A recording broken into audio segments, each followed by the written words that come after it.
चलती रही।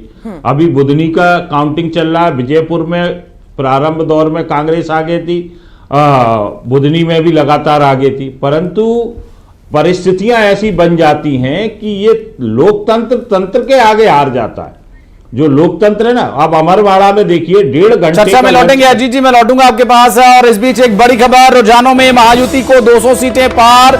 महाराष्ट्र से बड़ी खबर, महाराष्ट्र चुनाव से, और अब बड़े बयान भी अब यहां पर सामने आने लगे हैं, रिएक्शंस भी आने लगे हैं। बीजेपी नेता प्रवीण दरेकर का एक बड़ा बयान सामने आया कि देवेंद्र फडणवीस होंगे हमारे मुख्यमंत्री। प्रवीण के द्वारा यह बयान दिया गया, बीजेपी नेता प्रवीण दरेकर का एक बड़ा बयान कि बीजेपी के नेता और पहले मुख्यमंत्री रह चुके देवेंद्र फडणवीस अब मुख्यमंत्री होंगे। क्या ये जो बयान है, ये बयान अब सिर्फ एक उत्साह में दिया गया बयान है, या वाकई इस बारे में भारतीय जनता पार्टी की रणनीति बन चुकी है? जो कि अब तक जितने भी बार यह सवाल किया गया कि कौन मुख्यमंत्री होगा, चाहे वो एकनाथ शिंदे से किया गया हो, देवेंद्र फडणवीस से किया गया हो, या फिर अजीत पवार से किया गया, तो तीनों ही बड़े नेताओं की तरफ से बहुत सधे हुए, बहुत संतुलित तरीके से बार बार यह कहा गया कि हमें परिणामों का इंतजार है। डॉक्टर वाजपेयी हमारे साथ हैं। डॉक्टर वाजपेयी, क्या इंतजार की घड़ियां खत्म हुई?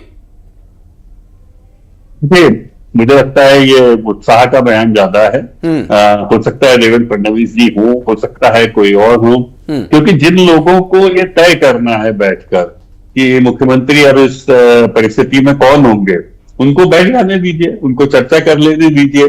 और निस्संदेह देवेंद्र फडणवीस जी एक बहुत बड़े नेता है, और जो जोन ऑफ कंसिडरेशन जिसको हम बोलते हैं, उसमें प्रमुख दावेदार हैं। और ये भी सही है कि प्रवीण जी ने जो मत रखा है वो कोई पार्टी की अभिव्यक्ति नहीं है। देखिए, पार्टी की अभिव्यक्ति जो होती है वो फोरम से आती है। तो एक होते हैं वक्ता और एक होते हैं प्रवक्ता। तो एक वक्ता के रूप में आप अपनी बात रख सकते हैं, लेकिन प्रवक्ता के रूप में जब तक ऑफिशियल कोई हम लोगों की बात नहीं आती है फोरम से, तब तक